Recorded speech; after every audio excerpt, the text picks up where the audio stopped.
Professor, last home game here in the regular season. Just your thoughts on the finish here this evening. Yeah, I thought we played a really good game. Obviously, you'd like the result. Somehow we lost another 3-on-3 overtime, which has been a problem for us all year. I really don't feel like we should be in that position with how we played, but that I think it's a good lesson for our group going into playoffs, just how important the small details are. You have 4-2 with 10 minutes left. We know they're going to push. We know they're going to stretch. Things we talked about. When you give up the breakaway goal, those are things we need to learn from. They pushed really hard. They're very aggressive with their D and their F3. Things we talked about. We turned over a lot of pucks inside our blue line. Things that we were doing very well all game. And then the other thing is, we know they're a high-volume team. They shoot a lot of pucks. And, you have to make sure you're under sticks, you have body position, and that's what led to the tying goal. I think it's something we'll learn from and be better for going into playoffs. Professor, talk a bit about just in terms of the team's line combinations. Yep. It seems like everything's kind of sticking true. Are we going to see anything different tomorrow night potentially? Yeah, obviously, without Adam and Nick, we've had to change our lines. We've kept Andon, Serbone, Sam Lipkin, and Jaden Perron together. They have a great chemistry. I think they've done a great job together. So we've had our best line tonight again. And then I feel like having Harvey, with Miller and Blake as a dynamic line. Harvey kind of replaces Adam in that line. And then I thought Dylan Robbins, Zam Plant, and Anthony Dowd, who's up at forward, did a great job. And then the minutes that Delaney, Brisson, and Mick had were very productive. So I feel good about the line combinations, and I think it's just guys in situations they haven't been in as much, but it's great experience for them going into those games, without the playoffs without those guys.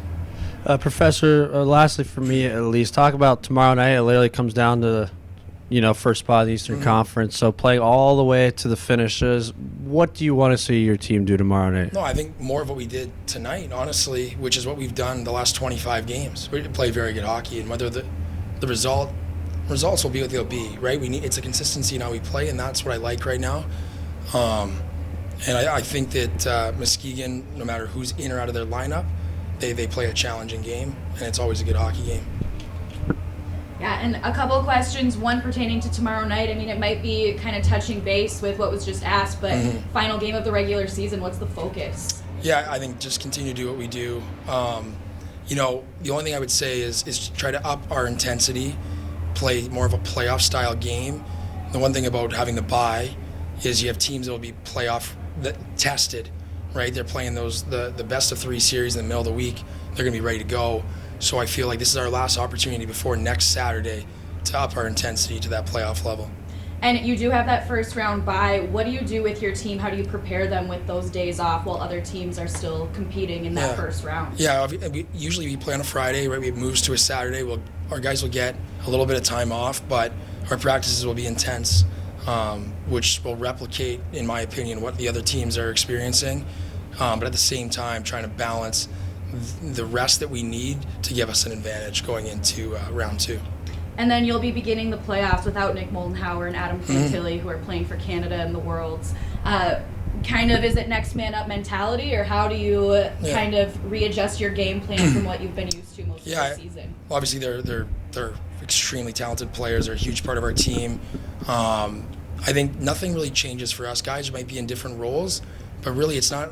They don't have to up their game. They just get to do what they do more. And I feel like since they've been gone, we played, our 4th game without Nick and our 2nd without Adam.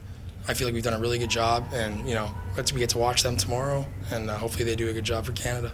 And as a team with these days that you do have without games, you mentioned watching them. Do you all get together and watch them now, or kind of what are you guys going to be doing there? Well, I got to find out how we can watch it, but I think our guys will definitely be watching it. Obviously tomorrow they play as well. I think guys are just wishing them luck, and we're staying in touch with them.